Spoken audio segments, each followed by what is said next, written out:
Tomorrow is Election Day again. Tomorrow is Maine, which is state number 9, the 9th state to go through some sort of decision-making process toward picking a Republican nominee for president. And after Iowa and New Hampshire and South Carolina and Florida and Nevada, Missouri, Minnesota, and Colorado, let's count Missouri for the sake of argument, even though we might have to change this when they vote again and it counts. But counting Missouri, Rick Santorum has so far won 4 states. Mitt Romney has won 3 states. Newt Gingrich has won 1 state.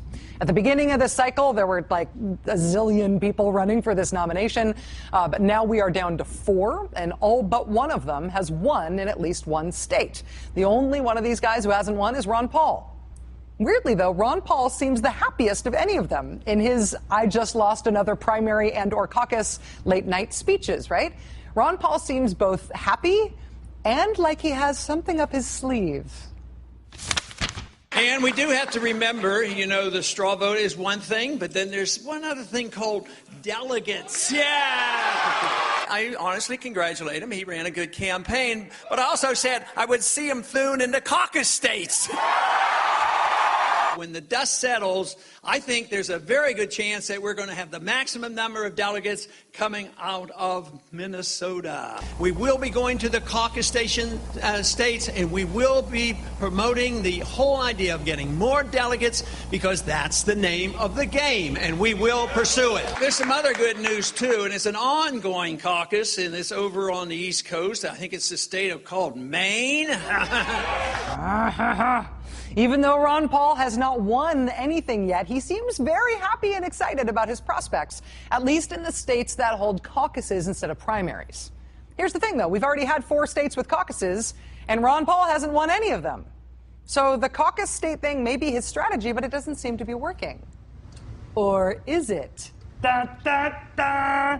After the Colorado and Minnesota caucuses this week, Dave Weigel, our previous guest this hour, highlighted a rather arcane press release from the Ron Paul campaign. Quote, "We may well win in Minnesota and do far better in Colorado than yesterday's polls indicate."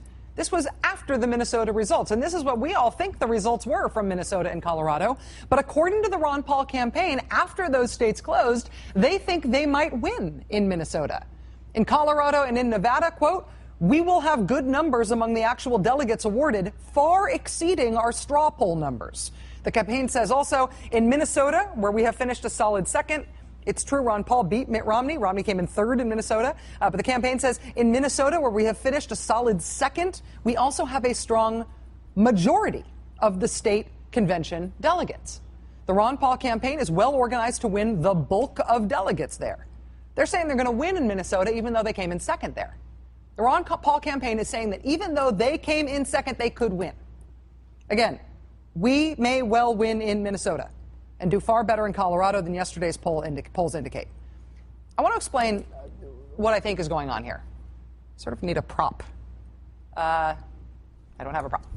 Let's say these are the people at the caucus. And the people at the caucus love Rick Santorum. Yay, we love Rick Santorum. A great majority of us here at the caucus, we love Rick Santorum. And after the caucus meets and they vote on who they support, the people running the caucus, the local Republican officials say, okay, people, you've expressed your views. You love Rick Santorum. You can leave now if you want, but we're going to stick around and do some party business. You can stay or go. It's up to you. And everybody goes, yeah, we just voted for Rick Santorum. We love Rick Santorum. We're going to go home and launder our sweater vests or whatever. So after these people leave, what happens in the party business part of the meeting is that the delegates get chosen to go to the state convention. And the convention is where they're actually going to assign delegates to go to the national convention, where the nominee of the Republican Party is chosen. But once the so-called Santorum voters leave from the caucus, the Ron Paul supporters stay for the party business where the delegates are chosen, vying to be chosen as those delegates. You supposedly need 1,144 delegates in order to get a majority and to get the Republican Party's nomination. In theory, the people who are chosen to be delegates to the convention are supposed to go to the convention and say, oh, all the people at my caucus love Rick Santorum, therefore I'm a Rick Santorum delegate. Whatever their personal view is, in theory, we think of that delegate as reflecting the expressed view of the people at the caucus who said who they liked. But what if the delegate who goes to the convention says, I don't care what all those crazy people in the sweater vests thought. I'm a delegate for Ron Paul. That's the Ron Paul strategy, as best as I can make it out. outstay the other candidates' supporters at the caucuses in the hopes of becoming a delegate, regardless of what the caucus decided. That's why they're saying we may very well win in Minnesota, even though Rick Santorum won Minnesota. They are breaking the connection between who people expressed a preference for at the caucus and how that will is expressed in the bigger Republican Party process of picking the nominee. In other words, it doesn't matter who you voted for, your vote counts for Ron Paul. This is what the Ron Paul campaign says they are doing. It's not a secret. Look in their press release. They're giving examples. In one precinct in Larimer County, the straw poll vote was 23 for Santorum, 13 for Paul, 5 for Romney, 2 for Gingrich. There were 13 delegate slots from that precinct in Larimer County, and Ron Paul got all 13. Not a secret. They are explaining that they are doing this. Is this legal? Apparently this is legal. At least it seems to be under Republican Party rules. The delegates are supposed to reflect the view of the caucus or the precinct that they came from, but nobody says they have to. And that weakness is why Ron Paul, I think, looks very excited every night when he apparently is losing these states, but he doesn't think he is. Here to explain further is Doug Weed. He's a senior advisor to the Ron Paul campaign, and we're therefore very grateful that he's chosen to come and talk with us. Mr. Weed, thank you so much for being here.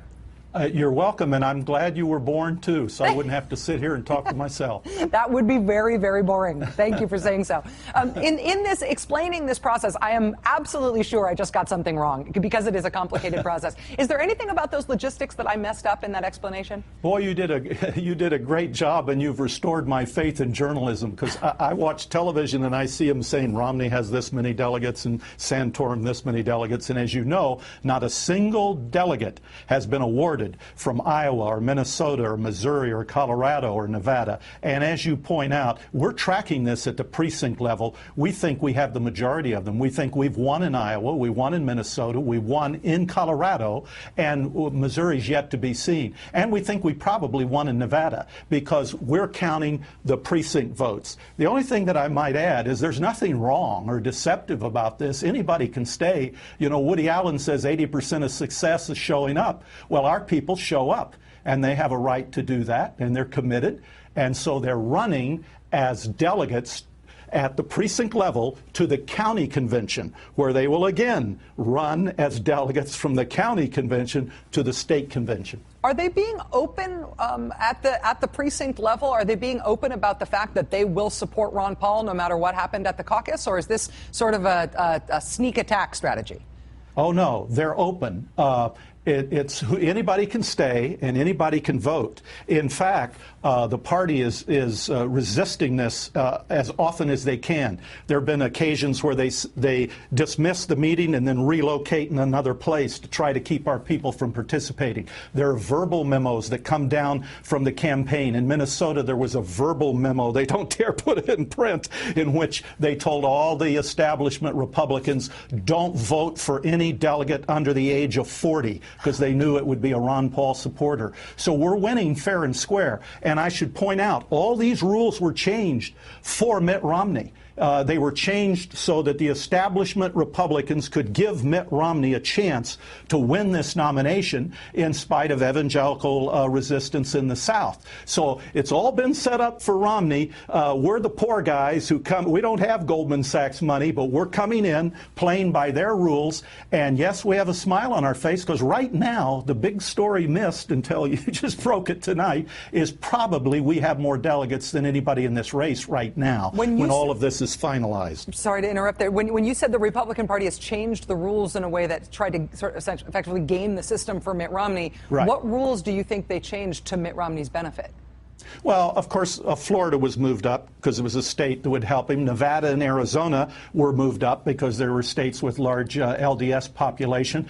It was proportional in the South, so that if Romney pulls 20, 30% in the South, but because of his faith, a lot of evangelicals go to Gingrich or Santorum or would have gone to another candidate, he still would get something. He wouldn't be shut out. In a winner-take-all, if he's shut out in the South, he can't get the nomination because, remember, the South is loaded in the GOP because it often votes in the presidential elections for GOP. So it's not just population in the South, it's based on how their past voting patterns have been. So the South there's a lot of delegates in the South. So in that sense, it was gamed. And even the primary, the systems, the caucus systems were gamed for him because it was felt he had the money. And with the money, he could have the organization. We don't have the money, but we've got the organization.